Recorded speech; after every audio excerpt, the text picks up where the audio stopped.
Hi. Diabetic பேஷண்ட்ஸ்க்கு கால் விரல்களையோ இல்லை காலின் ஒரு பகுதியோ அகற்ற வேண்டி வருவது 10-15% ரிஸ்க் இருக்கு. பர்டிகுலரா லாங் ஸ்டாண்டிங் டயபெட்டிஸ். இது எதனால வருதுன்னா, ஒன்று சிவியர் பெரிஃபரல் நியூரோபதி, இல்லை சிவியர் பெரிஃபரல் ஆர்டீரியல் டிசார்டர், இல்லை காம்பினேஷன் ஆஃப் போத். இது இருந்தா வரும். இது ரெண்டுமே ஒரு நாள்ல வர்றதில்லை. வருட கணக்குல பராமரிக்காம விட்டு சுகர் கண்ட்ரோல் ரொம்ப பேடா இருந்து அதிகமாயிட்டே போனாதான் இது வரும். ஏர்லி ஸ்டேஜஸ்ல பெரிஃபரல் நியூரோபதியா இருந்தாலும் சரி, இல்ல கால் ரத்த குழாய் பாதிப்பா இருந்தாலும் சரி, ரிவர்சிபிள். ஸோ அந்த ஸ்டேஜ்ல மருத்துவரை அணுகி நீங்க கட்டாயம் அதை ரிவர்ஸ் பண்ண பாருங்க.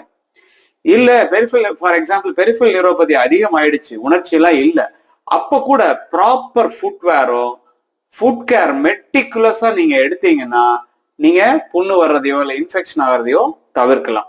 இந்த கேங்க்ரீன் சொல்லப்படுறோம் இல்லையா, கால் அழுகிறது, அது போறதையும் நீங்க தடுக்கலாம். ஸோ இது முற்றிலும் தடுக்கப்பட வேண்டிய ஒண்ணு. இதுக்கு உங்களோட முழு முயற்சி அண்ட் கோஆபரேஷன் ரொம்ப ரொம்ப இம்பார்ட்டன்ட். தேங்க்யூ.